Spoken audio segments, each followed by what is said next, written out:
nosotros no somos seres aparte de Él. Eso significa que cuando Él resucitó, también nosotros resucitamos con Él. Yeah. Pero para los efectos del pecado, nosotros estamos muertos. Porque eso es lo que habla capítulo 5 y capítulo 6 de Romanos. Él dice, ¿por qué te preocupas del pecado si para los efectos del pecado tú estás muerto? Porque tú moriste co-crucificado con Jesús. Ahora, cuando venimos al capítulo 8, ¿verdad? Que para mí, en mi entendimiento, el capítulo 8 de Romanos se va a convertir en lo que es Juan 17. Es un capítulo que uno tiene que ir una y otra vez y leerlo porque hay tantas cosas empacadas en ese capítulo que yo creo que va a tomar una vida de intimidad con Dios para entender lo que está diciendo ahí. Pero yo quise que nos enfocáramos en estos versos porque estos son de los versos favoritos de Apóstol Damon, que él se pasa diciéndolo en todo su mensaje. Mark también se pasa diciéndolo en su mensaje.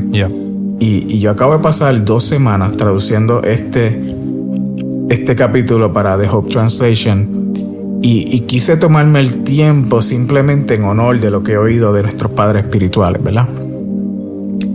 Entonces yo estuve en un momento en que sentí que el Señor me estaba mandando a un entendimiento diferente a lo que dice aquí. No que lo que dice aquí está mal, y quiero asegurar que para mí, mi mejor entendimiento, esta es probablemente la mejor traducción de esos versos en cualquier otra traducción de la Biblia. Pero la manera que el Señor me está mandando a entender estos versículos es como Él los entiende, ¿verdad? Una metanoia significa que yo no pienso como yo pienso como Él. Y lo que a mí me chocó fue que cuando empecé a leer el versículo 14, lo que me chocaba siempre era la palabra maduros. Y yo no sentía paz con esa palabra. Y realmente cuando tú lees el griego no hay nada que dice que eres un hijo maduro. O sea, dice que los hijos de Dios son aquellos que son movidos por el Espíritu. Esa es la traducción más simple. Ahora, cuando tú estudias el griego, realmente lo que diga es que los hijos de Dios son movidos por el Espíritu para ser sensitivos a la manera que Él se está moviendo entre nosotros y afuera de nosotros. Y cuando estaba leyendo estas cosas, ¿verdad? El Señor me dijo, en la vida física hay progreso, que significa que tenemos que madurar. Pero en la vida eterna vamos de ser incompletos a ser completos en un instante. No hay proceso. En la vida espiritual crecemos a la madurez que tenemos que crecer en un instante porque es Dios quien hace la perfección en nuestras vidas. Entonces, cuando empecé a ver las cosas por ese medio, Él me enseñó que el espíritu, o sea, y lo que está hablando aquí de cómo se mueve el espíritu o los impulsos del espíritu viene de Juan capítulo 3, que te habla de cómo se mueve el espíritu. El espíritu se mueve libremente y tú no sabes a dónde va y a dónde viene, pero sabes que Él se está moviendo, ¿verdad? Eso es lo que significa lo que está hablando en estos versículos.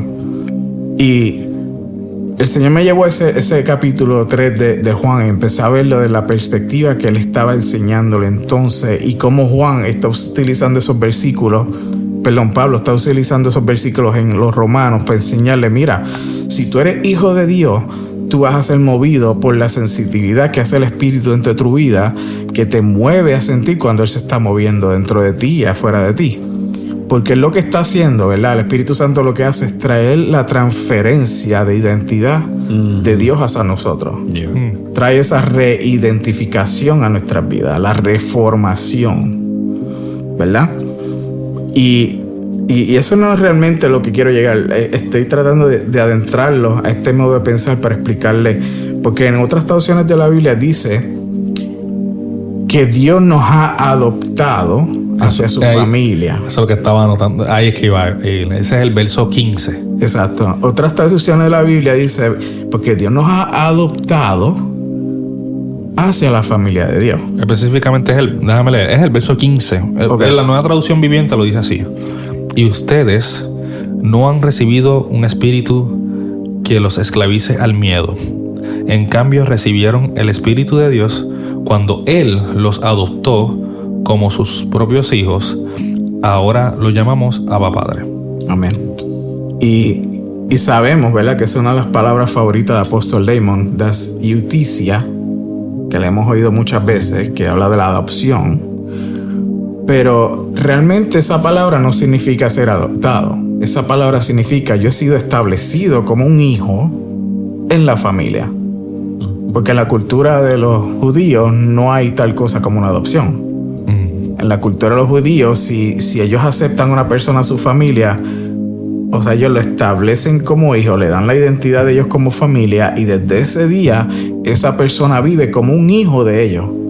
Pero nunca lo ven como nosotros vemos lo que es la adopción, ¿verdad? Yeah. Sí. Porque la adopción es que vamos a un hospital y la madre no quiso al hijo y nosotros lo queremos, lo adoptamos y ese hijo viene a ser parte de nosotros, pero siempre está ese ambiguity, ese sentido de que el niño tiene que aprender algún día de dónde vino. Yeah. En la cultura judía no hay nada de eso. En la cultura judía, desde el momento que tú eres establecido como un hijo, eres hijo. Eres hijo y no importa lo que pasó en tu pasado. Sí. O sea, para los efectos de la familia, para los efectos de lo que está pasando en tu vida, tú eres hijo de nosotros. Tienes y eso todos es lo que tienes que hacer. Exacto. Y entonces lo que Papito Dios me estaba enseñando cuando estaba leyendo esto es que él me dijo, yo no puedo adoptar a alguien que yo cree. Si yo te creé, ¿cómo yo te voy a adoptar para atrás? Yo no soy un padre que estuvo lejos. Tú fuiste el que te alejaste por el pecado. Y yo lo que estoy haciendo es trayéndote para atrás y estableciéndote como el hijo que eres. Yeah. Okay. So, para mí esa palabra adopción no debería estar en esos versículos, ¿verdad? Y es por ese entendimiento, porque nosotros no salimos de algo más. Nosotros no salimos del pecado, nosotros no salimos de nuestros padres, nosotros no salimos de algo fuera de Dios. Nosotros salimos de Dios y el pecado fue lo que nos separó de Dios. Y Él nos está reuniendo con Él. Sí. Para que entonces seamos establecidos como hijos. Y entendamos que lo que Él quiere hacer con nosotros no es adoptarnos nuevamente a la familia, pero restablecernos. Esa es una reidentidad, una reformación, un reestablecimiento. Okay. Porque nosotros estábamos perdidos en el pecado y Él nos trae nuevamente a estar establecidos como hijos de Dios por medio de Jesucristo y de su sangre. Y o sea, yo pienso que es importante que leamos estos versículos con la perspectiva correcta. Porque si tú lees esto normalmente, tú dices, bueno, pues yo soy adoptado, yo estaba fuera de Dios y Él no me conoce como padre. Sí, todavía hay esa pequeña incertidumbre, hemos oído, ¿no? Que si no tienes que tener un 90 o un 99% de duda, no, con 0.5% que tú sientas todavía de duda, o sea, sigue siendo una duda, por muy pequeña que sea. Y creo que esa palabra es lo que hace, ¿no? O sea, adoptar, o sea, suena como lo que es, ¿no? O sea, sí soy, pero como porque nosotros que restringido. Nosotros que estamos en esta parte del mundo, ¿verdad? Y leemos esa palabra adopción, que no es realmente lo que significa, pero es a lo que los traductores del Viejo Testamento y trajeron en sus propias conclusiones. Uno piensa, pues mira, yo estaba fuera de Dios. O sea, como que yo nací y yo estuve fuera de Dios desde antes de que Él me aceptara. Por eso es que Él me tiene que adoptar como un hijo y traerme a la familia. Pero la realidad es que Él nos creó a todos nosotros. Si leemos Génesis capítulo 1, versículos 26 y 27, dice que Dios creó al hombre y a la mujer acorde a su imagen y semejanza. Yep. Y cuando habla del hombre y la mujer se refiere a la humanidad. O sea, las almas de todo el mundo fueron creadas en ese momento. Todos salimos de Él. Sí, no, y creo que yo siempre regreso al Génesis. Porque ahorita que estabas tocando el tema de que nosotros nos alejamos. Exacto. Él nunca se ha alejado de nosotros. Y visto está cuando Él busca a Adán. Claro. Porque Él es el que lo va y lo busca. Adán es el que se esconde, pero la religión siempre resalta eso. La vergüenza, el pecado, ¿verdad? Pero nunca te da a entender y nunca reconoce que es Dios, el Padre, que va y lo busca. Exacto. Desde un principio. Eso es súper, súper, súper importante. Y es como la historia que acabamos de leer en el episodio último que hicimos, la historia del hijo redimido. Uh-huh. El padre, cuando ve al hijo volviendo, lo abraza, le pone su túnica, le pone su anillo, su sandalia y lo reestablece en la vida. Sí. Aunque él se fue y gastó toda su herencia, aunque él se fue y tomó sus malas decisiones, él volvió y fue restablecido como hijo en su casa. Y para mí esa es la mejor manera que podemos explicar esta palabra iusticia, porque iusticia no significa que somos adoptados, significa que somos reestablecidos. So, en la familia estamos establecidos como un hijo.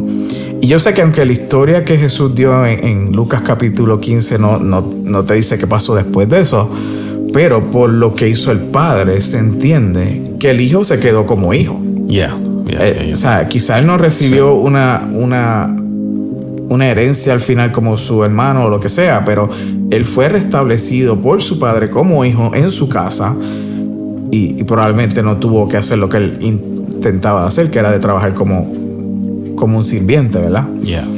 Y o sea, yo pienso que es importante que lo que hace estos versículos para mí es lo que pasó este fin de semana con nosotros, que restablecer la imagen del Padre en nuestras vidas y como Él nos está mirando, como Él nos está restableciendo por medio de las decisiones que tomamos de estar unidos con Él.